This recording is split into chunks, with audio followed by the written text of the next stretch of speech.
Ya, bismillahirrahmanirrahim. Assalamualaikum warahmatullahi taala wabarakatuh. Innal hamdalillah nahmaduhu wa nasta'inuhu wa nastaghfiruh wa na'udzu billahi min shururi anfusina wa min sayyiati a'malina. May yahdihillahu fala mudilla lahu wa may yudlilhu fala hadiya lahu. Asyhadu an la ilaha illallah wa asyhadu anna Muhammadan 'abduhu wa rasuluh. Allahumma salli wa sallim mubarak ala Muhammad wa ala alihi wa sahbihi wa man tabi'ahum bi ihsanin ila yaumiddin, amma ba'd.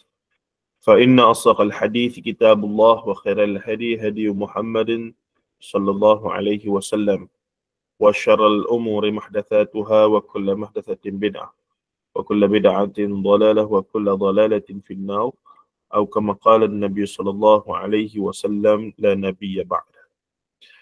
Hadirin mata Allah Ta'ala sekalian, terima kasih. Ini kelas kedua kita daripada kelas malam, kelas buku lagi satu. Dan ini untuk 40 hadis sahih kisah rakyat ajaib ya. Sebagaimana biasa, mohon aktifkan kita punya chat box untuk komen, untuk respon, bertanya ataupun untuk membetulkan, menegur dan seumpamanya ya. Supaya tak adalah sejam kita ni berlalu dengan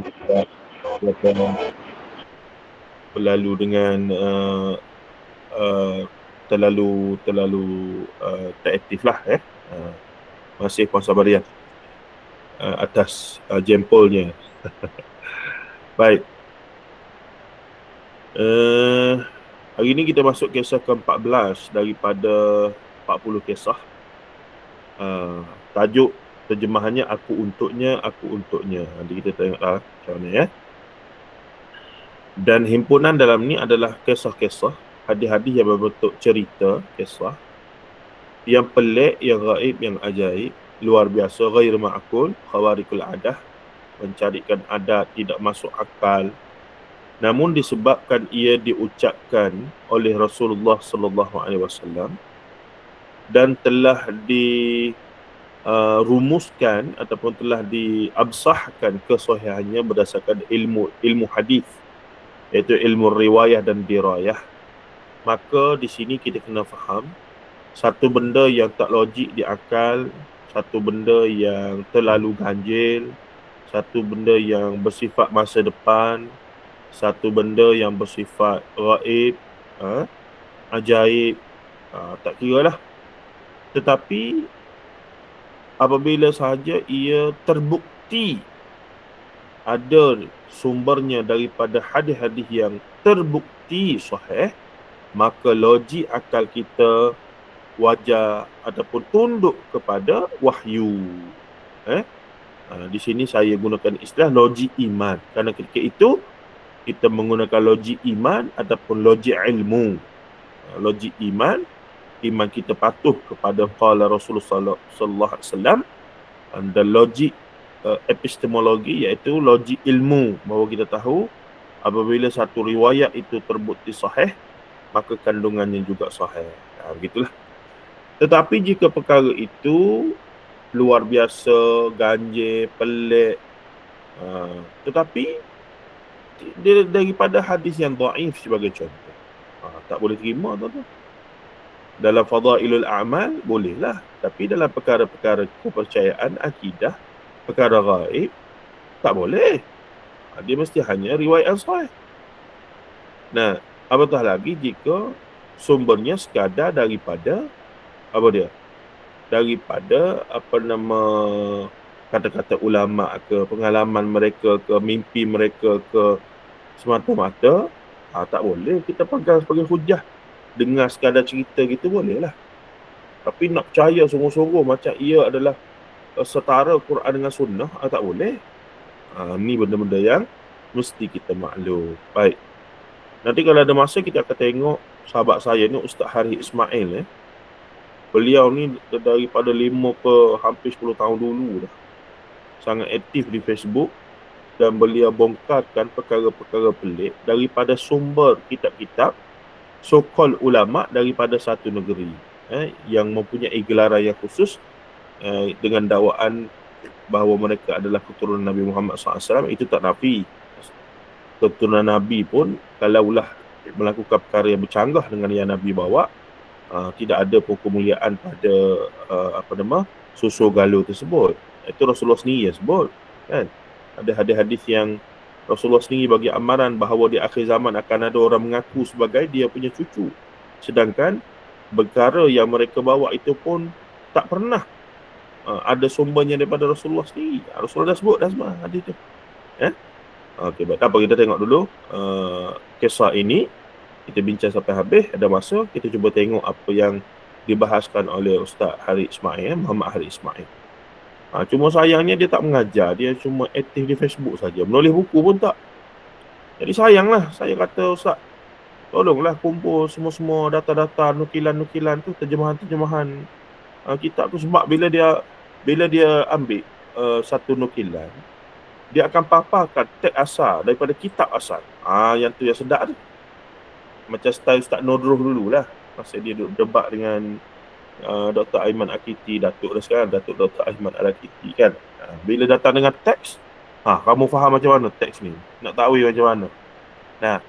Ni Ibn Arabi kata macam ni. Jadi bila begitu, sedap lah. Maksudnya benda tu benar-benar bersumber daripada kawan tu sendiri. Baik, tengok dulu kisah ni, dan ada masa kita pergi cuba semak-semak belek-belek apa yang diusahakan oleh Ustaz Harith Ismail. Okey, an Abi Hurairah radhiyallahu anhu qala, ataupun biasanya kalau kita mendengar pengajian hadis secara rasmi, ni sanad sudah dipendekkanlah sampai kepada sahabat saja. Sanad yang lebih panjang nanti dia akan bermula dengan wabihi qala haddatsana.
عليه وسلم بلحم فرفع إليه الذراع وكانت تعجبه فنهس منها نحسا ثم قال أنا سيد الناس يوم القيامة وهل تدرون مما ذلك. Daripada Abi Hurairah radhiyallahu anhu, diberikan kepada baginda bahagian paha yang memang disukai oleh baginda sallallahu alaihi wasallam. Rasulullah sallallahu alaihi wasallam menggigitnya sekali.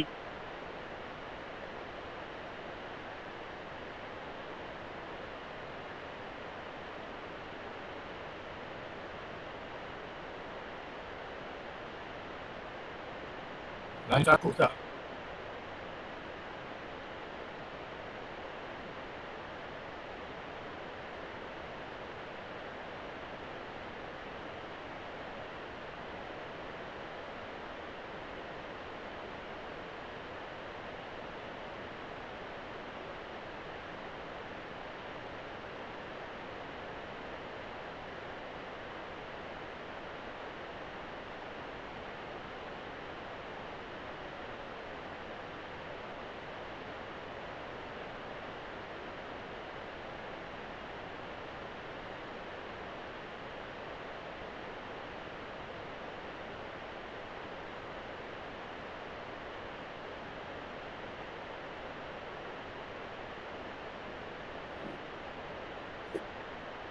Okey, dengar tak?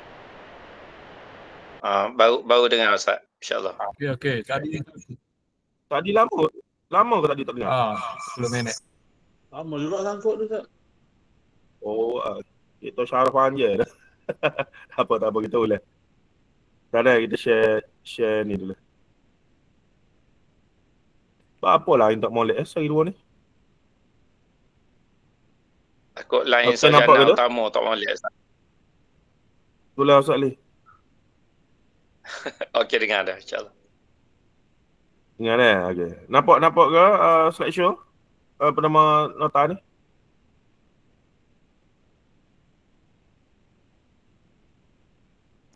Tak nampak ke? Tak nampak. Betul Oh, brown nah ni.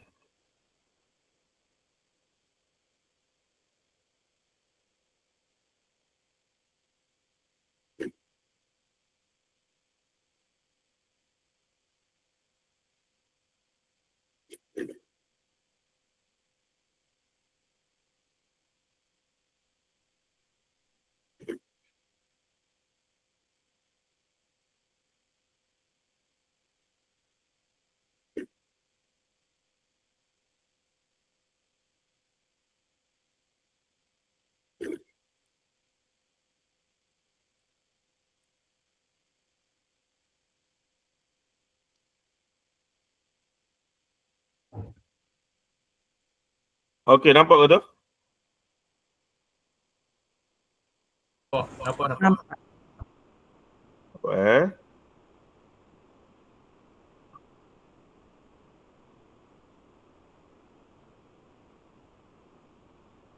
Okey, sebentar.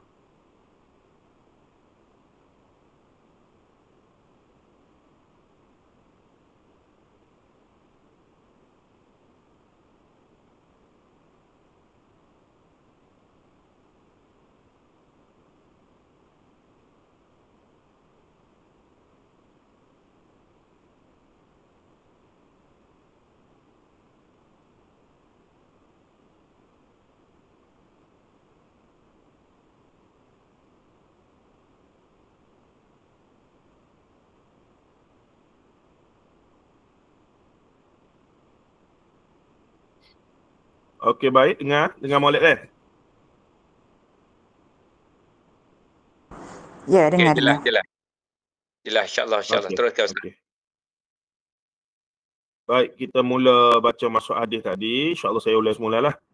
An Abi Hurairah radhiyallahu anhu qala utiya Rasulullah sallallahu alaihi wasallam bilahmin farufi'a ilaihi az-zira' wa kanat tu'jibuhu fanahasa minha nahsatan thumma qala ana sayyidun nasi yawmal qiyamah wa hal tadruna mimma dhalika. Baik, sebelum kita masuk terjemahan, cuba perhati di sini. Ana sayyidun nas, kata Rasulullah.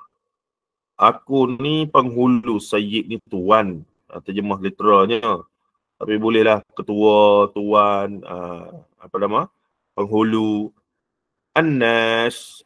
Kenapa tidak kalau kita perhati, kalau kita tengok secara apa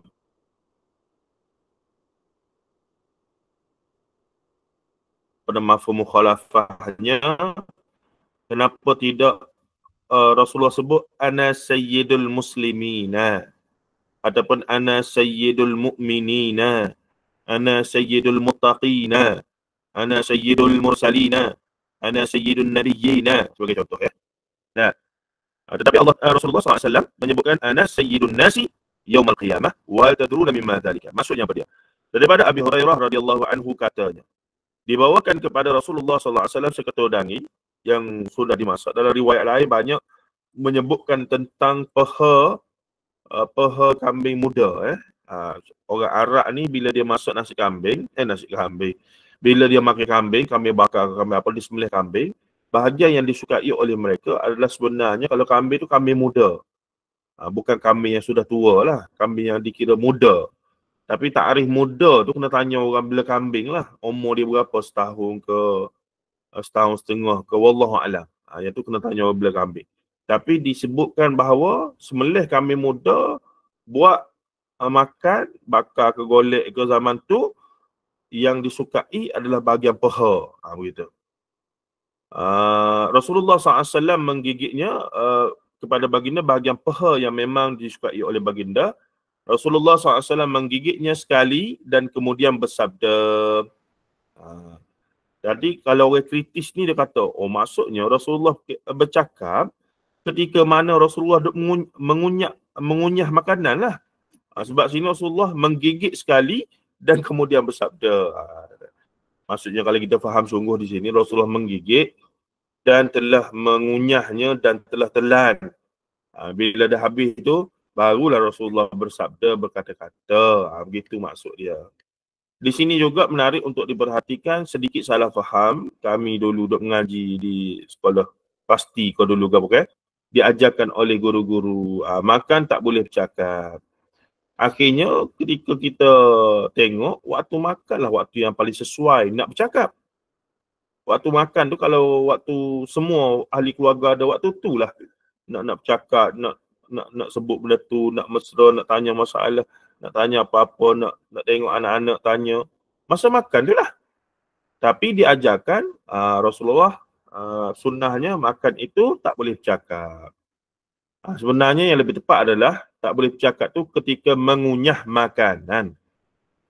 Nah, itu yang tak boleh. Sambil mengunyah, sambil nak bercakap, bersembur nasi keluar, memang tak boleh lah. Lepas tu jenis clumsy ni, apa nama kita kata, jenis tebon lah, apa dia, jenis kita kata kaluk ni pula, dengan bercakapnya, dengan tangan ambil lauknya, bersembur nasi. Tu yang tak boleh, maksudnya tidak beradab, tidak bersopan dan seumpamanya. Tapi bila dah makan, kunyak telan, kemudian bercakap, tu sepatutnya begitulah di meja makan. Waktu tu lah nak mesra dengan ahli keluarga masing-masingnya. Begitu ya. Baik. Jadi Rasulullah telah buat satu declaration, satu penyataan yang kata Mak Saleh, a bold statement, ya, satu penyataan yang tegas, yang Rasul kata, ana sayyidun nasi yaumal qiyamah. Aku ni ketua, penghulu, bos kepada seluruh manusia yaumal qiyamah. Maksud manusia daripada Adam sampailah yaumil qiyamah. Yaumil qiyamah. Dia bukan ana sayyidu apa ummati, ana sayyidu ummati, ada ana sayyidun nas. Wal tadruna mimma dzalikah? Rasulullah tanya siapa ni? Para sahabat lah. Tahukah kamu apa sebabnya? Yujma'un nasul awwalina wal akhirina fi sa'idin wahidin yusmi'uhumud da'i wa yanfudhuhumul basar wa tadnu syamsu wa yablughu an-nasa minal ghammi wal karbi ma la yutiquna wa la yahtamiluna fayaqulu an-nas ala tarawna ma qad balaghakum ala tanzuruna man yashfa'u lakum ila rabbikum fayaqulu ba'dun nasi li ba'd alaikum bi Adam. Pada hari kiamat Allah menghimpunkan manusia. Ini Rasulullah cerita pada para sahabat lah. Orang yang terdahulu, awwalina wa akhirina, dan kemudian di satu kawasan yang luar, yaumil mahsyar lah, pada mahsyar lah, ada penyeru yang memperdengarkan arahan kepada mereka dan ada penglihatan yang mengawasi setiap orang daripada mereka. Jarak matahari begitu dekat sehingga manusia ketika itu berada di kemuncak kesusahan dan kepayahan yang amat dahsyat. Mereka tidak berdaya untuk menanggung keadaan tersebut. Lalu sebahagian manusia berkata kepada sebahagian lain, tidakkah kamu tahu apa yang sedang kamu alami ini? Tidakkah kamu rasai kepayahan yang telah menimpa kamu? Tidakkah kamu mempunyai pandangan sesiapa yang dapat meminta syafaat kepada Tuhan kamu? Maka setengah daripada mereka mengesyorkan, pergilah kalian kepada Adam. Alaikum bi Adam. Ke atas kamu, ejahlah pergi jumpa Adam, katanya. Setengah yang lain. Fayatuna Adam alaihi salam fayaquluna lahu anta abul bashar khalaqakallahu biyadihi wa nafakha fika min ruhihi wa amara al malaikata fasajadu laka ishfa' lana ila rabbika ala tara ila ma nahnu fihi ala tara ila ma qad balaghana fayaqulu Adam inna rabbi qad ghadiba al-yawm ghadaban lam yaghdab qablahu mithlahu wa lan yaghdaba ba'dahu mithlahu wa innahu nahani 'anis syajarati fa'asaituhu nafsi izhabu ila nuhin. Baik. Maka mereka, yakni seluruh manusia ni, di yaumil mahsyar ni, seluruh manusia menemui Adam, yakni Nabi Adam, lalu berkata, wahai Adam, engkau adalah abal bashar. Ni gelaran ni. Kalau orang tanya mana, dia kata gelaran Nabi Adam tu abal bashar tu di mana? Inilah hadis ni antaranya. Jelas disebutkan di situ, Rasulullah menyebutkan bahawa nanti di akhir zaman manusia akan memanggil, wahai Adam, anta abul bashar. Bapa segala manusia. Allah telah menciptamu dengan tangannya. Tu sudah. Khalaqakallahu biyadih. Khalaqakallahu biyadih. Nak tahu lagu mana tu? Dah. Dan saya tinggalkan sebab saya, insya-Allah saya tahu semua di sini sudah memahami hakikat sebenar biyadih di sini. Baik. Dan meniupkan roh ke dalam dirimu. Wa nafakha fika min ruhih. Meniupkan roh ke dalam dirimu. Allah juga memerintahkan para malaikat supaya sujud kepadamu. Mintalah syafaat. Ishfa' lana ila rabbika. Mintalah syafaat. Syafaat ni apa dia? Pertolongan lah. Kalau terjemah literalnya, pertolongan. Untuk kami kepada Tuhanmu, tidakkah engkau melihat apa yang kami alami? Tidakkah engkau melihat kepayahan yang menimpa kami? Nabi Adam AS berkata, ini penting. Sesungguhnya pada hari ini Tuhanku sangat marah. Kemarahan yang belum pernah terjadi dan tidak akan terjadi selepas ini. Dulu aku ditegah daripada mendekati sebatang pokok, tetapi aku menderhakainya. Aku melakukan maksiat yang tidak bukan maksiat, maksudnya aku tak ikut. Menderhakalah, tak ikut. Kalau dia kata sini fa'asaituhu ni maksiat lah. Tapi terjemahan yang tepatnya aku tidak patuh lah. Tetapi aku tidak patuh kepadanya. Sebab yang buat ni Nabi. Kalau derhaka ataupun maksiat, itu semua dosa belaka. Sedangkan Nabi maksum. Jadi terjemahan yang lebih tepat pada saya, tetapi aku tidak patuh kepadanya. Arahan tersebut. Maka Adam pun dalam keadaan yang digambarkan macam risau, disebut nafsi. Diri aku ni. Aku pun duk fikir pasal diri aku ni, risau ni. Izhabu ila ghairi, sebab apa? Qad ghadiba yawman. Inna rabbi qad ghadiba al-yawm. Ghadaban lam yaghdab qablahu mithlahu wa la yaghdab ba'dahu mithlahu. Sesungguhnya Tuhanku sangat marah pada hari ini sebagaimana dia tidak marah sebelum ini dan tidak akan marah selepas daripada ini. Wa la yaghdab ba'dahu mithlahu. Jadi marahlah, garang Allah Taala pada ketika itu. Maka Adam sendiri pun berasa tidak yakin. Nak tolong orang lain macam mana pun, aku pun ada ni satu tak ikut apa yang Allah suruh ni dulu, iaitu la taqraba hadhihi syajarah fatakuna minaz zalimin. La taqraba hadhihi syajarah. Jangan dekati pokok ini. Ya, ni dalam ayat lain syajaratul khuldi itu. Baik, izhabu ila ghairi, izhabu ila nuhin. Pergilah kepada orang lain, kata Nabi Adam.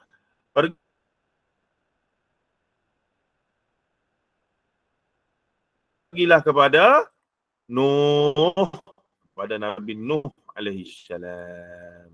Tengok. Passing button. Fayatuna Nuhan fayakuluna ya Nuh innaka anta awwalur rasuli ila ahli al-ardi wa qad sammaka Allahu 'abdan syakura. اشفع لنا إلى ربك ألا ترى إلى ما نحن فيه فيقولوا إن ربي عز وجل قد غضب اليوم غضبا لم يغضب قبله مثله ولن يغضب بعده مثله وإنه قد كانت لي دعوة دعوتها على قومي نفسي نفسي نفسي اذهبوا إلى غيري اذهبوا إلى إبراهيم. Tengok main pass button dah. Maka mereka mendatangi Nuh lalu berkata, wahai Nuh, engkau adalah Rasul pertama di atas muka bumi. Bukan Nabi Adam ke? Nabi Adam Rasul di syurga. Kerasulannya di syurga. Nabi Nuh kerasulannya atas muka bumi. Dan Allah menyebutmu hamba yang banyak bersyukur. Abdan syakura. Yani Nabi Nuh AS. Ishfa' lana ila rabbika. Mintalah syafaat untuk kami daripada Tuhanmu. Tidakkah engkau melihat kepayahan yang menimpa kami? Nabi Nuh AS berkata, Nabi Nuh kata apa dia? Fayaqul inna rabbi azza wa jalla wa innahu qad kanat li da'watun da'awtuha ala qaumi. Dulu aku berdoa dengan doa bagi mencelakakan umatku. Yakni itu satu bentuk perkara yang tak wajar dibuat oleh seorang nabi lah. Nabi dan Rasul ni memang diutuskan untuk umat mereka dan dakwah. Tapi Nabi Nuh AS setelah dakwah, riwayat kuatnya 95 tahun. Dia pun macam frah jugalah. Sebabnya dalam 90 tahun tu tak sampai 50 orang pun yang ikut. Jadi dia pun agak ni, dia berdoa pada Allah untuk mencelakakan umat dia sendiri, bagi azab. Jadi hal tersebut tidak sewajarnya lah seorang Nabi dan Rasul buat begitu. Dan akhirnya doa dia tu dimakbulkan. Jadi Nabi Nuh melihat itu satu bentuk, kita katakan kesalahan juga, bukan dosa ya. Satu bentuk kesalahan juga. Satu bentuk ketidaktaatan juga kepada Allah yang suruh dakwah, sabar apa semua begini. Maka Nabi Nuh pun dalam keadaan ini risaulah juga. Dia pun sebut nafsi, diri aku ni, diri aku. Pergilah kepada izhabu ila ghairi, izhabu ila Ibrahim. Pergilah jumpa dengan Ibrahim. Baik. Fayatuna Ibrahim fayaquluna ya Ibrahim anta nabiyullah wa khaliluhu min ahli al-ardi ishfa' lana ila rabbika ala tara ila ma nahnu fihi fayaqulu lahum inna rabbi qad ghadiba al-yawm ghadaban lam yaghdab qablahu mithlahu wa lan yaghdab ba'dahu mithlahu wa inni qad kuntu kadhabtu thalatha kadhabatin fadhakarahunna Abu Hayyan fil hadith nafsi izhabu ila ghairi ila Musa. Maka mereka pun mendatangi Ibrahim lalu berkata, wahai Ibrahim, engkau adalah nabi wa khaliluhu, nabi Allah wa khaliluhu. Dua orang saja Allah Ta'ala panggil sebagai khalil, iaitu pertama adalah Ibrahim dan yang kedua adalah Nabi Muhammad sallallahu alaihi wasallam. Antara penduduk bumi, mintalah syafaat untuk kami daripada Tuhanmu, kata orang ramai yang datang, termasuk kita lah tu. Tidakkah engkau melihat kepayahan yang menimpa kami? Nabi Ibrahim AS pun kata, sesungguhnya pada hari ini Tuhanku sangat marah, kemarahannya yang belum pernah terjadi dan tidak akan terjadi selepas ini. Dia ulang balik apa yang Nabi-Nabi lain kata. Dulu aku pernah berhelah, saya terjemahkan sebagai berhelah. Kalau bahasa Arab, terjemah literal, wa inni qad kuntu kazabtu ni aku menipu lah kalau bahasa literalnya, menipu, berdusta, aku berbohong. Thalatha kadzabatin, 3 kali aku buat kerja tersebut. Kalau kira-kiranya sesuai, saya duk fikirlah tak sesuai terjemah sebagai berdusta, menipu ni, sebab benda tu berdosa. Sedangkan ni Nabi Ibrahim, Abul Anbiya, seorang Nabi yang ma'asum ma'asimah, yang dia buat ini kesalahan, satu bentuk kesalahan, kecuaian seorang manusia, walaupun seorang Nabi, tapi ada lagi kesilapan manusiawi dia itu. Dah. Baik. Jadi saya terjemah di sini sebagai berhelah. Dulu aku pernah berhelah 3 kali. Abu Hayyan, salah seorang perawi hadis ni, menyebutkan 3 helah tersebut. Apa dia yang pertama? Panjanglah ceritanya pula. Yang pertama apa dia? Ketika mana Ibrahim kata kepada seluruh kaum dia sakit perut, tak nak pergi ke majlis perayaan muda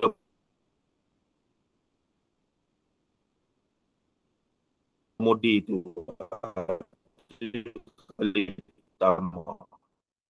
Dalam syarah ada sebutlah benda ni, saya tak masukkan, panjang. Yang kedua, masa bila dia semua kampung sudah pergi ke sana, dia pun hancurkan semua patung-patung tu, dia tinggal yang paling besar disangkut. Alat pemukul patung-patung itu di patung yang paling besar tu. Maka bila orang kampung dia balik esoknya, tak ada orang lain lah. Ibrahim yang tidak ada alibi. Tidak ada bukti yang dia berada di tempat lain, mereka ada di kampung. Sebab dia seorang tak pergi. Maka semua orang pergi pada dia, termasuk ayah Ibrahim Azar. Dalam hadis sebut Azar. Pergi kepada Ibrahim dan nak menyalahkan dia lah. Nah, Ibrahim pun kata, kenapa tanya dia? Pergilah tanya patung yang paling besar tu. Itulah helah yang kedua. Tapi helah ni bukan dia menipu apa dia, untuk akhirnya nak menyedarkan salah satu dakwah dia lah, menyedarkan masyarakat atau orang kampung dia penyembah berhala tu. Baik, yang ketiga, seketika Ibrahim sudah dewasa, Ibrahim ni pakcik kepada Lut alaihi salam. Dan dalam Ibnu Katsir, dalam Qasasul Anbiya, Ibnu Katsir menyebutkan bahawa ketika itu atas muka bumi ni yang beriman hanya 3 orang saja. Yang pertama Ibrahim, yang kedua Sarah isteri dia, yang ketiga adalah Lut alaihi salam di Pompei ataupun di tempat yang dia kemudian umat dia dihancurkan ataupun dikeraskan oleh Allah itulah. Jadi yang ketiga ni, ketika Ibrahim dengan Sarah sudah berkahwin dan kedua-duanya beriman kepada Allah Ta'ala, mereka sedang berpindah dan melalui satu kawasan negeri. Dalam setengah riwayat ahli sejarah menyebutkan negeri itu adalah Mesir. Mesir kuno ke Mesir moden ke Mesir zaman Fir'aun ke, wallahu alam. Zaman tu zaman Ibrahim. Nak pergi ke Palestin, daripada mana begitu begini, maka lalulah di tempat setengah riwayat ahli sejarah menyebutkan Mesir. Cuma tidak dapat dipastikan di mana sebenarnya. Jadi apa yang berlaku? Kemudiannya ketika nak masuk ke dalam negeri itu, Ibrahim pesan kepada Sarah, Sarah, kalau orang tanya kamu ni siapa dengan aku, kamu cakap kamu ni adik aku. Jangan cakap isteri. Jadi apa yang berlaku adalah kerana Sarah ni terlalu cantik, barangkali ialah pakaian zaman tu tidak menutup wajah. Confirm lah. Tahu kat mana cantik melainkan tidak tutup wajah kan. Maka berita tentang kecantikan Sarah ini tetaplah sampai kepada raja yang zalim tersebut, yang jahat tu. Maka diarahkanlah tangkap juga walaupun dia bukan isteri orang. Kerana raja ketika itu beri pada isteri orang. Dia rampas sajalah. Jadi bila dia pergi tu, ringkas ceritanya, Sarah berhadapan dengan raja jahat tu, dan setiap kali raja nak buat jahat kepada dia, nak pegang dia, maka menjadi keras. Jadi keras. Dan digambarkan macam sakit. Dikerah tu jadi sakit. Maka dia pun minta Sarah doakan ataupun lepaskan dia. Sarah berdoa pada Allah, maka lepas kali pertama. Lepas kali pertama, nak try lagi kali kedua. Nak try lagi kedua, jadi benda yang sama. Sekali lagi dia minta Sarah untuk doa untuk lepaskan balik. Dan rupa-rupanya bila terlepas kali kedua, masih lagi dia cuba untuk kali yang ketiga. Kali ketiga ni barangkali lebih teruk, lebih keras ke lagu mana. Makanya raja tersebut kali ini benar-benar merayu-rayu untuk dilepaskan. Dan bila dilepaskan itu, kemudian dia kata dalam Quran merakamkan ini, kamu ini wanita sihir, bukan wanita biasa, begitulah. Dan apa berlaku? Sarah telah dihadiahkan sebagai macam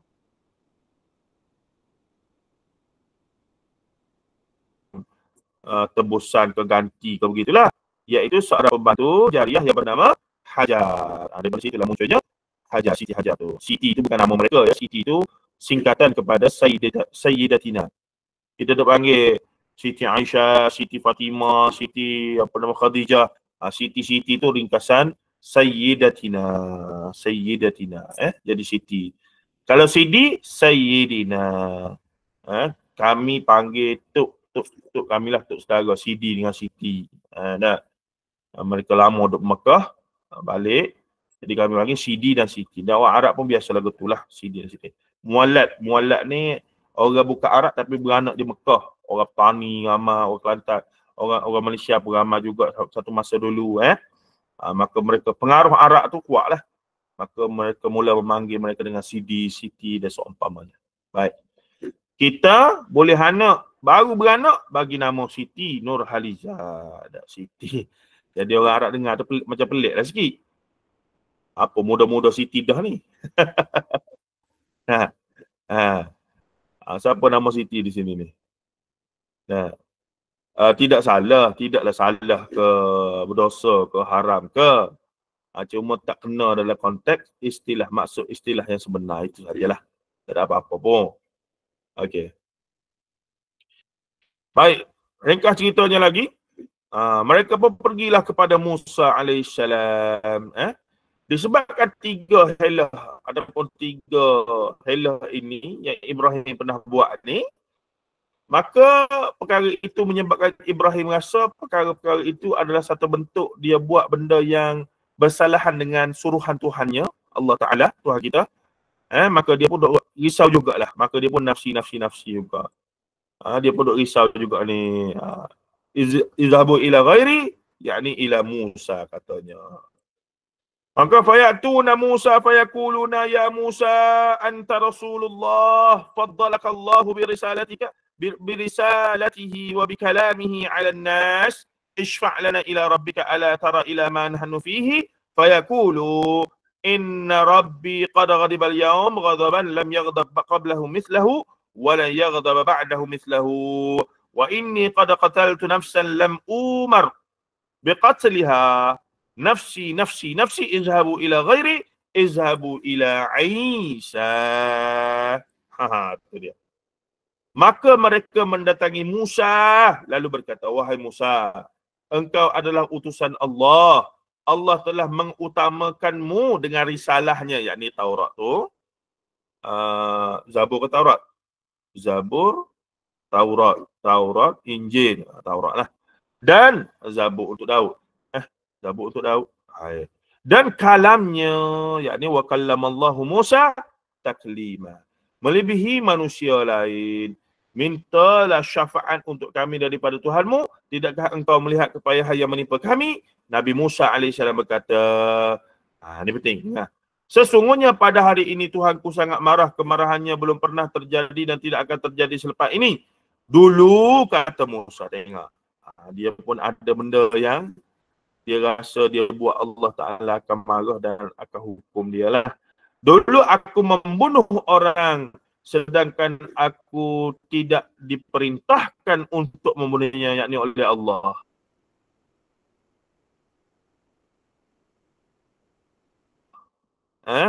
Siapa dia Nabi Musa bunuh? Tentera Firaun yang mengganggu, yang mengganggu Bani Israel ketika itulah, sebagai kaum yang tertindas dalam kerajaan Firaun. Yang mereka datang ketika zaman Nabi Yusuf AS ke Mesir, ya. Maka Musa ni satu perangai dia macam Sayyidina Umar, tak boleh tengok benda mungkar depan mata. Dia mesti bukan marra'an minkum mungkaran dah. Dia melaksanakan betul-betul lah marra'an minkum mungkaran tu. Bila tengok benda mungkar depan mata, falyughayyirhu biyadihi. Umar dengan Sayyidina Umar bin Khattab dengan yang namanya Nabi Musa, perangai serupa dua. Tengok saja, Pak. Dia tak cakap banyak lah. Tu kedudukan dan kelebihannya di situ. Nah, jadi bila mati, setengah riwayat sebut 2 orang bahkan. Dia tak apa. Arti tidak termasuk lagi Nabi Musa menampak Malikil Maut sampai tercabut mata. Satu cerita yang menarik juga tu. Walaupun ada perbincangan, tapi setakat riwayat tu sebahagian besar ulama terima sebagai sahih, walaupun ada sedikit perbincangan yang lebih dalam lah. Maulana Asuri ada pandangan tersendiri tentang hal ini. Baik, dulu aku membunuh orang sedangkan aku tidak diperintahkan untuk membunuhnya. Nafsi, pergilah izhabu ila ghairi, izhabu ila Isa. Baik. Akhir dah ni. Nak habis dah. Fayatuna Isa. Mereka pun pergi kepada Isa belaka, manusia seluruh ni. Fayaquluna ya Isa anta Rasulullahi wa kalimatuhu alqaha ila Maryam wa ruhun minhu wa kallamta an-nasa fil mahdi sabiyya ishfa' lana ala tara ila ma nahnu fihi fayaqulu Isa inna rabbi qad ghadiba al-yawm ghadaban lam yaghdab qablahu mithlahu wa la yaghdab ba'dahu mithlahu wa lam yadhkur dhanban nafsi izhabu ila ghairi izhabu ila Muhammadin. Nampak akhir sekali. Maka mereka mendatangi Isa. Dialog yang samalah. Wahai Isa, engkau adalah utusan Allah. Engkau telah berbicara kepada manusia semasa engkau masih mahdi fi mahdin, yang ni dalam buayan sabiyya, ketika masih lagi kanak-kanak, masih lagi baby. Engkau adalah kalimahnya. Ini yang terjemahan kalimahnya inilah yang kemudian Kristian salah faham, kata Nabi Isa ni adalah anak Tuhan dan seumpamanya itu. Itu perbincangan panjang lah. Kesalahan terjemahan. Kerana Bible turun dalam bahasa lain, percakapan orang Rom ketika itu bahasa lain. Engkau adalah kalimahnya dan nama sebenar Nabi Isa. Isa ni Arab. Kalau ikut nama sebenar dia dalam bahasa Aramaik adalah apa dia? Yoshua. Bahkan mereka yang Kristian, bila ditanya, apa sebenar nama Jesus? Nama yang diberikan oleh Tuhan kepada dia. Nama sebenar dia dalam bahasa yang dia bercakap. Bahasa Aramaik. Apa? Setengah orang Kristian tak tahu apa. Dia kata Jesus lah. Jesus tu nama yang telah dilatinkan daripada Isa, bahasa Arab, yang telah dilatinkan jadi Jesus. Tapi nama sebenarnya adalah Yoshua. Baik. Engkau adalah kalimahnya yang disampaikan melalui rohnya. Engkau adalah kalimahnya yang disampaikan, yang ia sampaikan melalui Maryam dan rohmu daripadanya. Ini kalau salah baca, maksudnya Isa betul-betul anak Tuhan lah, ataupun daripada Tuhan. Maka Nabi Isa tu Tuhan lah sebenarnya. Sebab dia mari daripada roh Tuhan ni. Ini. Roh yang diberikan, yang diciptakan oleh Tuhan kepadanya. Begitu. Kalau tengok tafsir. Bahkan ayat Quran lah mereka pakai, tengok. Tuhan pun kata, anta min rohi. Kamu daripada roh aku. Jadi di sini soalan Allah mengiktiraf bahawa Isa ini daripada roh, daripada dia.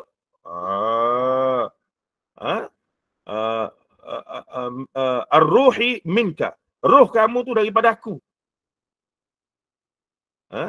Jadi sebenarnya roh Nabi Isa daripada Allah, Allah Nabi Isa, samalah. Tu. Dengan sikit kesalahan terjemahan, jadi pening satu agama jadi agama syirik. Sedangkan tafsiran sebenarnya, bila disebutkan anta min rohi ataupun roh minka, roh minka, roh kamu adalah roh kamu tu diciptakan oleh aku. Roh kamu tu diberikan oleh aku. Mintalah syafaat untuk kami daripada Tuhanmu. Tidakkah engkau melihat kepayahan yang menimpa kami? Nabi Isa berkata, sesungguhnya pada hari ini Tuhan sangat marah. Kemarahan yang belum pernah terjadi tidak akan terjadi sebagaimana Nabi-Nabi lain tadi. Tetapi dalam kisah Nabi Isa, dia tidak menyebutkan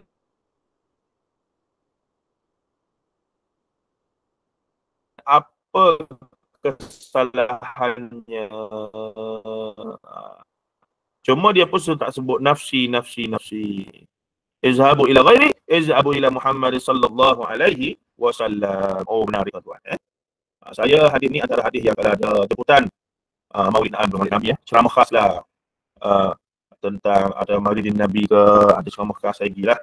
Tapi saya baca hadis ni kata sejarah sirah biasa ni tuan-tuan dengar biasa dah. Berapa banyak lagi boleh cerita, boleh tengok perspektif, tengok sahih tak sahih apa semua tu kan.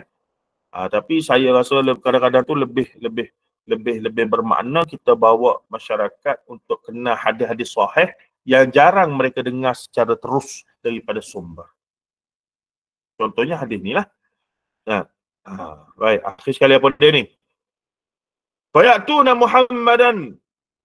Seluruh manusia pergilah jumpa Nabi Muhammad. Fayakuluna. Jamak semuanya berkatalah kepada Nabi Muhammad, ya Muhammad, anta Rasulullah wa khatamul anbiya wa qad ghafarallahu laka ma taqaddama min dhanbika wa ma ta'akhkhar ishfa' lana ila rabbika ala tara ila ma nahnu fihi fa antaliqu fa'ati tahta al-'arshi fa aqa'u sajidan li rabbi 'azza wa jalla thumma yaftahu Allahu 'alayya min mahamidihi wa husnis sana'i alaihi syai'an lam yaftahu ala ahadin qabli thumma yuqal ya Muhammad irfa' ra'saka sal tu'tah washfa' tushaffa'. Allahu akbar. Luar biasa. Manusia pergilah jumpa Nabi Muhammad sallallahu alaihi wasallam belaka dan mereka berkata, "Hei Muhammad, anta Rasulullah, kamu itu Rasul Allah, utusan Allah, wa khatamul anbiya, dan kamu juga adalah penutup bagi segala nabi. Allah telah mengampunimu." Ada ghafara laka. Mana lagi? Wa qad ghafarallahu laka, dan Allah telah mengampunimu ma taqaddama min dzambika, daripada apa dosa-dosa yang lama yang telah lalu, wa ma ta'akhir, dan yang akan datang kemudian, semuanya telah diampunkan oleh Allah kamu tu. Isfa' lana ila rabbika, mohonlah syafaat untuk kami daripada Tuhanmu. Ala tara ila ma nahnu fi, apakah kamu tidak melihat apa yang berlaku pada kami ni? Fantaliku, maka Rasulullah pun bila dengar orang pergi jumpa dia ramai-ramai minta dia apa semua, fa'antaliku, kata Rasulullah, maka aku pun bertolak. Fa'ati tahtal arsy, dan aku duduk berada di bawah arasy. Fa'ati, aku berhenti. Dalam terjemahan disebut aku sujud, aku berhenti. Fa'ati tahtal arsy, aku berhenti di bawah arasy Allah Ta'ala. Fa'aqa'u sajidan li rabbi, dan aku melakukan sujud, aku bersujud kepada Tuhanku Azza wa Jalla. Thumma yaftahullahu alayya, aku sujud kepada Tuhanku berapa lama? Wallahu alam, tidak diberitahu.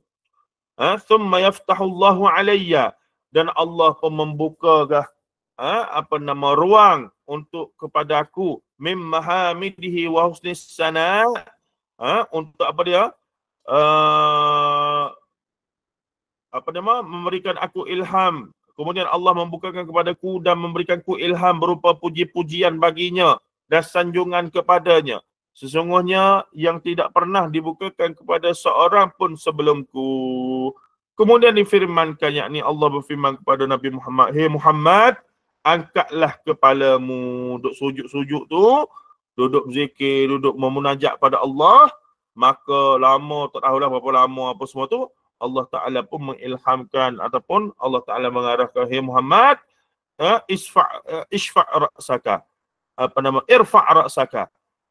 Ya Muhammad, irfa' ra'saka. Angkat kepala kamu tu. Sal tu'tah. Mintalah, engkau pasti akan diberi. Kemudian washfa' tushaffa', bagilah syafaat, berikanlah syafaat, syafaatmu diterima.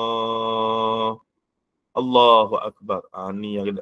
Ini yang bila Rasul sebut, ana sayyidun nas yaumal qiyamah, aku ni ketua penghulu bagi segala manusia di hari kiamat. Sesuailah dengan kedudukan Rasulullah. Nabi-nabi lain, kalau kita perasan, semua Nabi, Adam, Nuh, Ibrahim, Musa, Isa, bukankah itu semua Nabi-Nabi ulul azmi selain daripada Nabi Adam? Kan? Perasan ke tidak? Baik. Fa'arfa'u ra'si fa'akulu ummati ya Rabbi, ummati ya Rabbi. Fayuqal, ya Muhammad, adkhil min ummatika man la hisaba alaihim minal babil ayman min abwabil jannah. Wahum syuraka'un nasu fima siwa dhalika minal abwab. Thumma qala, walladhi nafsi biyadih, innama bainal misra'aini min masari'il jannati kama bainal makkah wa himyar, atau kama bain makkah wa busra. Allahu akbar. Rasulullah berkata, aku mengangkat kepala sambil berkata, wahai Tuhanku, ummati ya Rabbi. Allahu akbar. Ummati ya Rabbi, 2 kali. Umatku, wahai Tuhanku. Umatku, wahai Tuhanku. Minta maaf 3 ni, 2 kata itu. Maka Allah, yakni apa dia maksud ni? Ketika Rasulullah dibenarkan isfa' tu syafa' tadi tu, yang Rasulullah concern at the first adalah umat baginda. Ummati ya Rabbi, ummati. Umatku dulu, umatku dulu. Lagi-lagu mana kita sebagai umat baginda tak rasa apa-apa ya. Sebab tu saya suka baca hadis ni dalam banyak keadaan dan menghuraikan dan memahamkan betapa Rasulullah ni kedudukannya sepatutnya dalam diri kita sebagai orang Islam lah. Maka Allah SWT berfirman, wahai Muhammad, masukkanlah umat-umatmu yang tidak perlu dihisap ke dalam syurga. Nampak. Jadi di sinilah menjadi dalil umat Nabi Muhammad masuk syurga dulu berbanding umat-umat lain, khususnya mereka yang tidak perlu dihisab. Nah, melalui pintu sebelah kanan antara pintu-pintu syurga, boleh pilih yang mana-mana pun. Mereka juga boleh masuk bersama orang lain, iaitu ahli syurga yang bukan golongan di atas dari pintu-pintu lain. Mereka juga boleh masuk syurga yang mana mereka suka. Kemudian baginda bersabda, demi zat yang menguasai jiwa Muhammad, sesungguhnya jarak antara dua pintu syurga itu sama dengan jarak di antara Mekah dan Himyar, sebuah kota di Bahrain.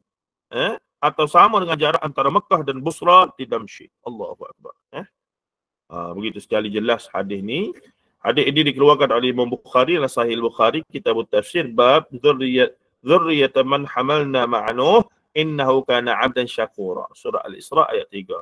Nombor 4712. Juga di beberapa tempat lain pada nombor 3340 dan 3361. Diriwayatkan juga oleh Imam Muslim, Sahih Muslim, Kitabul Iman, bab adna ahlil jannah manzilatan fiha, nombor 194. Wallahu alam. Kebanyakan daripada apa yang dibincangkan dalam poin-poin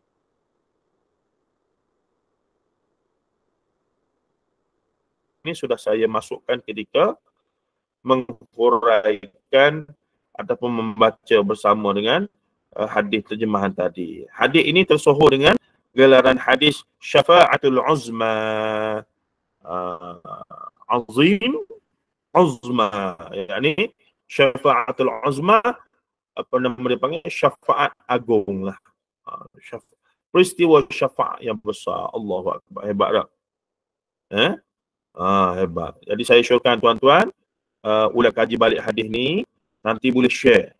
Banyak poin-poin yang boleh share dengan, ya, sebagai tazkirah ke, sebagai kita kata cerita kepada anak-anak isteri ke, cerita untuk disampaikan lagi lah. Syafaat agung di akhirat esok-esok. Okey, adakah siapa-siapa yang nak bertanya soalan? Kita tengok sikit. Nak tanya ke, nak tulis ke, bolehlah. Adakah?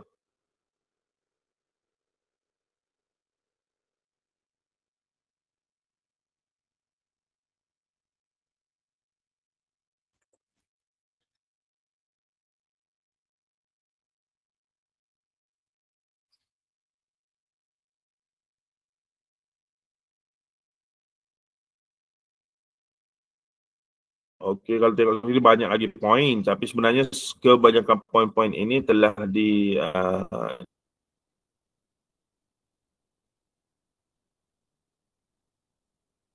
maksudnya saya telah masuk ke apa nama, sepanjang kita membacakan hadis tadi lah. Ini pada cakap makan diberikan. Yang tidak boleh adalah bercakap ketika mengunyah makanan. Dan adalah hadis di atas menjelaskan Rasulullah menceritakan kisah di atas adalah ketika baginda sedang makan dengan para sahabat. Ada hadis berkenaan larangan bercakap ketika makan, tiada yang sahih menurut Profesor Dr. Umar Sulaiman Al-Ashqar. Bukan tak boleh bercakap masa makan, tak boleh bercakap, lebih tepatnya adalah ketika mengunyah makanan. Wallahu a'lam. Okey, ada sebarang ni ke? Pandangan, soalan ke, apa ke? Siapa yang first time dengar kisah ini, boleh tak share? Siapa yang first time dengar kisah ni? Sebahagian saya rasa dah pernah dengar lah, mana Asri Munasbo, ramai lah kalian dah biasa dengar pengajian. Tapi mungkin yang baru-baru ataupun yang ni, yang first time dengar, boleh tak saya sajalah. Adakah siapa yang kali pertama mendengar tentang hadis ni lah?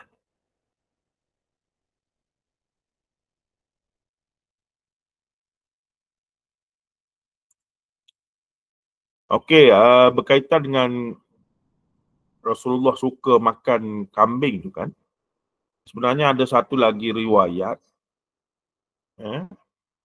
di sini dapat diketahui sebagian daripada makanan kesukaan Rasulullah ialah bahagian betih kambing yang dipanggang. Bahkan ia juga adalah mengapa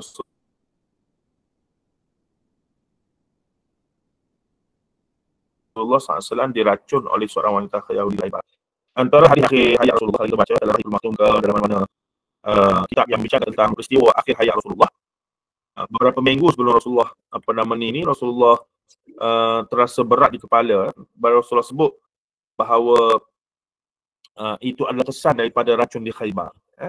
Jadi peristiwanya adalah ketika selepas perang Khandaq, Rasulullah telah mengarahkan para sahabat pergi serang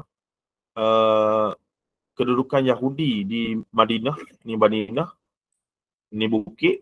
Jadi keliling ni ada jarak-jarak tertentu, ada Bani Khuraizah, ada Bani Mustalik, ada Bani apa dia, macam-macam lah. Yahudi ni, Bani Khaybar apa semua ni. Jadi mereka telah khianat kerana telah berpakat dengan Quraisy untuk menghentam Rasulullah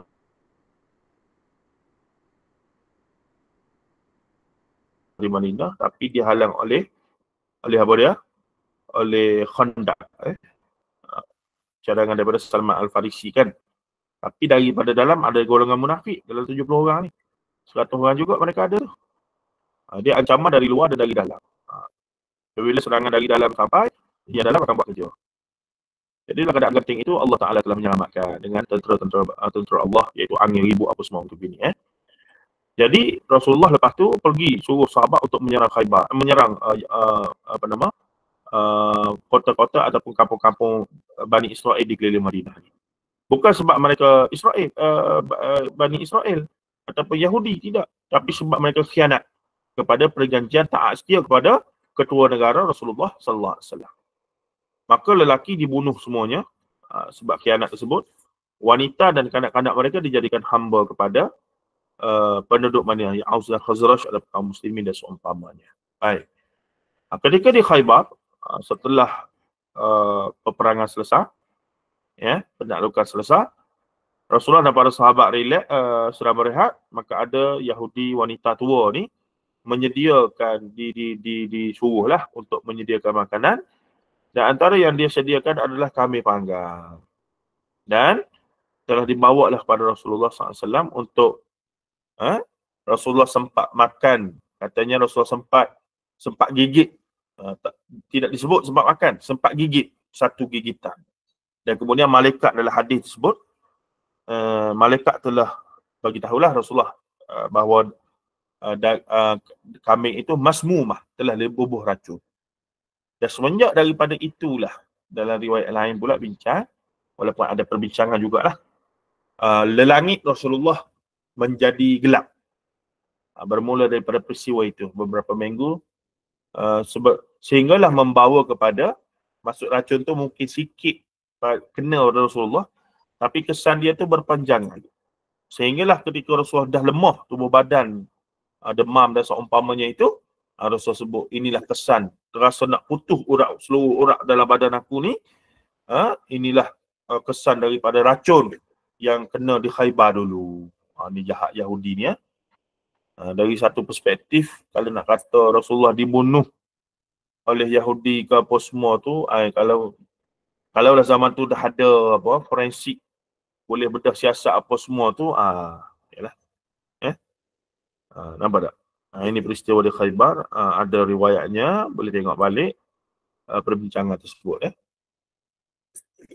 Okey, kalau tak ada apa-apa dah, ni ada soalan satu .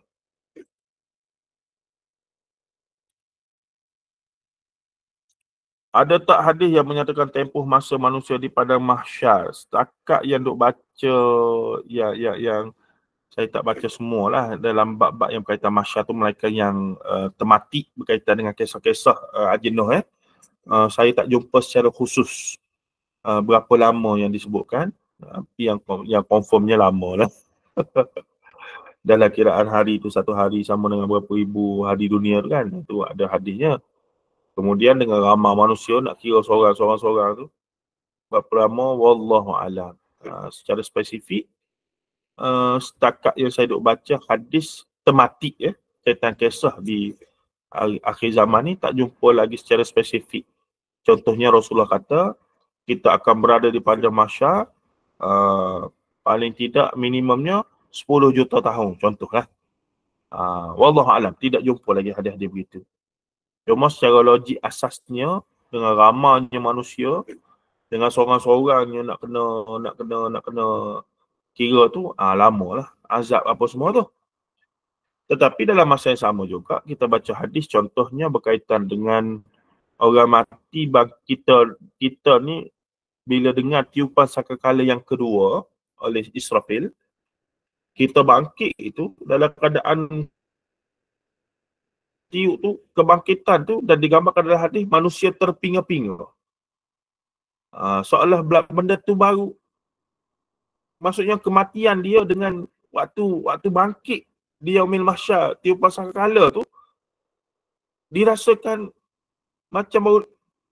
Hadis sebut ke tidak? Maksudnya terpinga-pinga macam kat mana dah ni? Tak di tempat lain, ni tempat lain.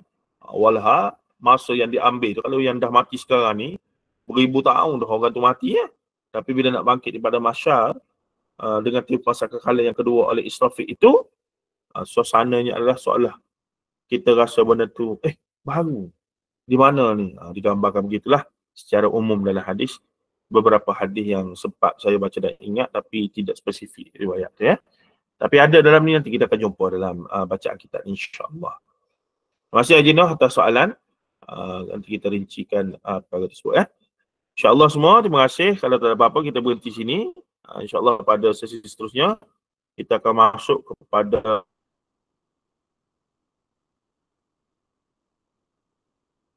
kisah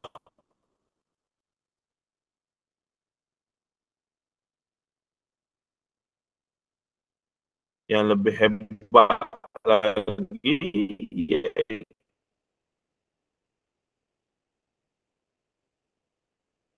itu berkaitan dengan mana ni? Apa sahaja tak muncul?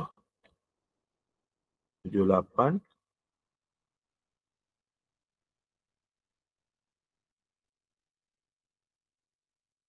Apa sahaja tak muncul? Oh.